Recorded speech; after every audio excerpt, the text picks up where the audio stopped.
Bonjour, c'est Fanny et bienvenue dans ce voyage chamanique dans le monde d'en bas, à la rencontre de son animal totem. Assurez-vous que vous ne serez pas dérangé. Coupez le téléphone, verrouillez la porte, ou faites tout ce qui est nécessaire pour ne pas être interrompu. Mettez-vous à l'aise, asseyez-vous ou allongez-vous, selon ce qui vous est le plus confortable. Mais dans tous les cas, gardez le dos bien droit, de manière à ce que le sang circule librement le long de votre colonne vertébrale. Fermez les yeux et respirez profondément. Puis commencez à exécuter une relaxation progressive.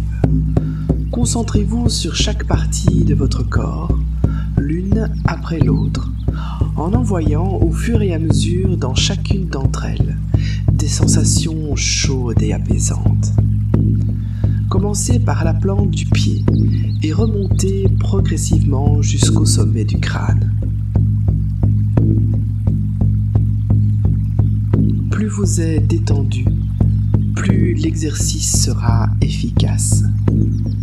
Ne vous inquiétez pas si votre esprit s'égare, ramenez-le simplement à l'endroit où vous vous êtes détourné et poursuivez l'exercice.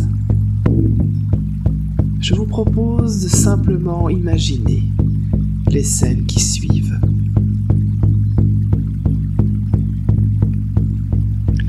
À mesure que vous vous relaxez, vous vous sentez de plus en plus léger. L'environnement paraît s'estomper et vous êtes enveloppé dans le menton sombre et chaud de vos propres énergies et esprits. Vous vous sentez dans une chaude et confortable sécurité. Mentalement, vous commencez à voir une douce lumière et lentement le paysage apparaît. Vous vous trouvez au bord d'un étang, à l'eau cristalline. Le ciel est bleu. Dans le lointain, une légère brume est posée sur l'horizon. Au-dessous de vous, dans le ciel, on aperçoit conjointement le soleil et la lune. Est-ce le crépuscule ou l'aube ? Vous n'en êtes pas certain. Mais ce que vous savez, c'est qu'il s'agit d'un de ces puissants moments intermédiaires, comme de temps suspendus entre chien et loup, où le voile séparant le physique et le spirituel est plus fin que jamais. Sur votre droite, à l'autre extrémité de l'étang, il y a une cascade, enveloppée d'un nuage de fines gouttelettes fraîches et vaporeuses. À partir de la chute d'eau, des ondulations strient la surface de l'onde, en déformant tout reflet. Tout cela confère au décor une apparence irréelle. Vous regardez l'herbe verte autour de vous et les arbres à quelque distance. Tout est silencieux. On pourrait dire que la nature est comme dans un état de tranquille expectative, d'attente sereine. Vous tournez de nouveau le regard vers la cascade et cette fois vous remarquez une zone sombre derrière le rideau d'eau. Vous vous déplacez vers elle et en approchant, vous apercevez l'entrée de la grotte à demi dissimulée derrière. Vous vous glissez derrière le voile d'onde et vous vous avancez dans l'obscurité feutrée de l'intérieur de la caverne. Tout de suite, vous êtes surpris, car elle est illuminée par la flamme douce de torches. La lumière qui en émane dispense une impression de chaleur dans la vaste grotte. D'une certaine manière, l'endroit vous semble familier, et mieux encore, il vous donne l'impression d'être attendu. Au fond de la chambre caverneuse, vous apercevez l'entrée d'un tunnel, lui-même éclairé par des torches. Vous jetez un coup d'œil derrière vous, au-delà de la cascade, puis vous décidez de vous aventurer plus avant, à l'intérieur de la grotte. Vous vous y sentez aussi bien qu'il vous a semblé de prime abord, et plus vous progressez vers le tunnel au fond de la caverne, plus vous éprouvez une sorte de léger vertige. Un petit rire enfantin s'échappe de votre gorge. Oui, pour la première fois depuis bien longtemps, vous avez l'impression de redevenir un enfant, prêt à ouvrir et à explorer les merveilleux trésors du monde. Vous quittez la grotte pour vous engager dans la galerie, et vous commencez à la suivre lentement. Elle est bien éclairée, et vous ne ressentez pas le moindre trouble. Vous tendez les bras et touchez les parois de vos mains. Vous êtes étonné par leur chaleur. C'est comme si vous pouviez sentir le sang vital de la terre s'écouler dans ces murs. Alors que vous progressez, le tunnel s'élargit et son plafond s'élève. Les torches sont moins nombreuses et plus distantes. Mais vous notez qu'il paraît faire de plus en plus clair. Or, vous atteignez 2 torches qui ne sont même pas allumées. Vous vous arrêtez et vous les touchez, juste pour vérifier qu'elles ne sont pas éteintes récemment. Alors vous regardez devant vous et vous comprenez pourquoi ces torches n'ont pas besoin d'être allumées. Le tunnel s'est tellement élargi que le soleil peut pénétrer quasiment de 50 mètres à l'intérieur. Vous pouvez voir au-delà de l'entrée de la galerie. Au loin, il y a une rivière et une herbe verte luxuriante. La lumière solaire scintille sur cette dernière comme si elle se reflétait dans la rosée du matin par une belle journée d'été. De l'autre côté du champ, on aperçoit l'orée d'une magnifique forêt d'un vert intense. Vous marquez une pause, mais simplement pour un bref instant. Puis vous franchissez en courant les 50 derniers mètres et jaillissez du tunnel pour vous retrouver dans la chaude lumière du soleil et de cette splendide prairie. Vous sentez la chaleur de l'astre diurne sur votre visage et l'herbe douce sous vos pieds. La fragrance du miel et les fleurs sauvages printanières viennent titiller votre nez. L'air est pur. Vous penchez la tête en arrière et étirez les bras au maximum.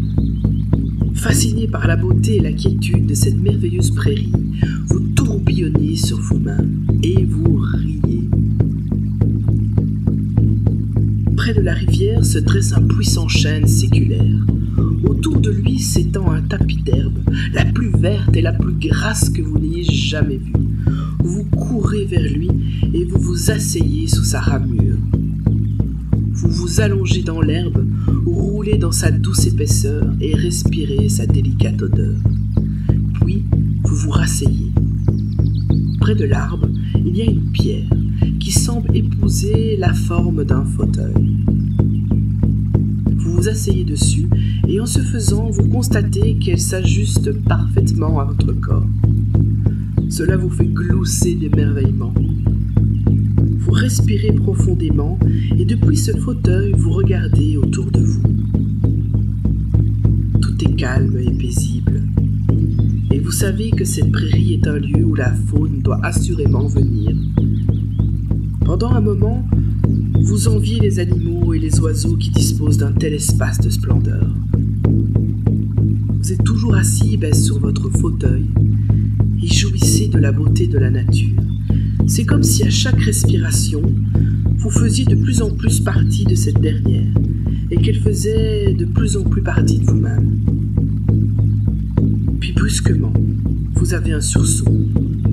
Du coin de l'œil, vous croyez repérer un mouvement à la lisière de la forêt. Vous retenez votre souffle. Peut-être que vous allez voir un animal, et cette fois, vous apercevez vraiment un déplacement parmi les arbres. Cela va-t-il s'envoler au-dessus de vous, ou s'avancer dans la prairie? Vous êtes là, assis, immobile, quand enfin, un animal pénètre dans votre champ de vision. Ne le brusquez pas. Laissez-le se montrer à vous. Et alors qu'il fait cela, ses yeux vous débusquent et il soutient votre regard. Vous n'avez jamais rien vu d'aussi magnifique, d'aussi unique.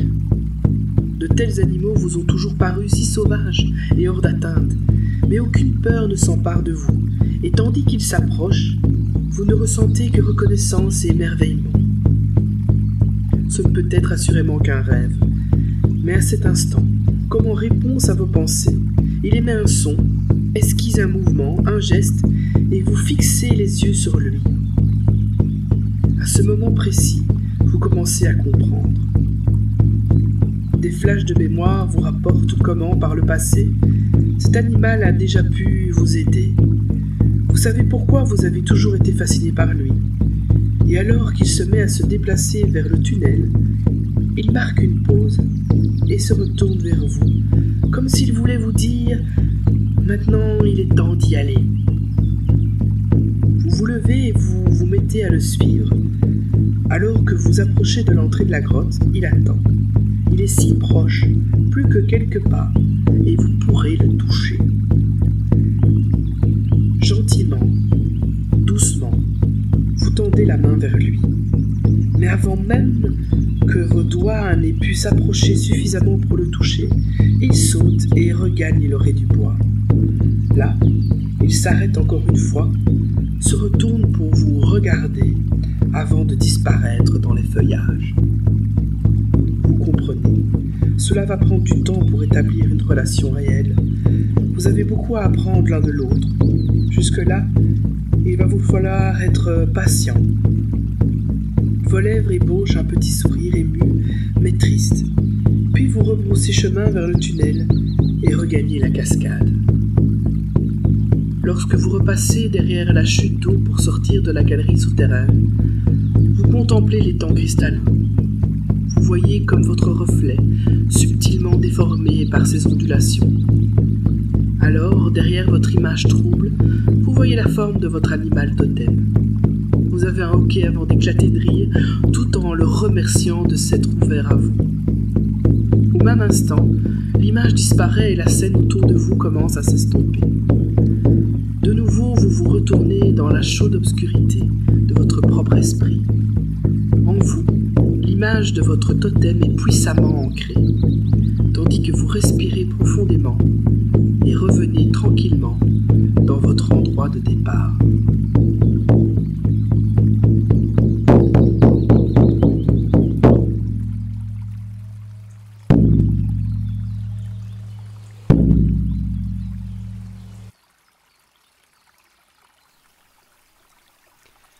Merci d'avoir suivi ce voyage chamanique avec moi, de m'avoir fait confiance. À tout bientôt pour parler de chamanisme, et si le sujet vous a plu, n'hésitez pas à vous abonner car je sors des vidéos, des voyages, des méditations toutes les semaines. À bientôt. Belle journée.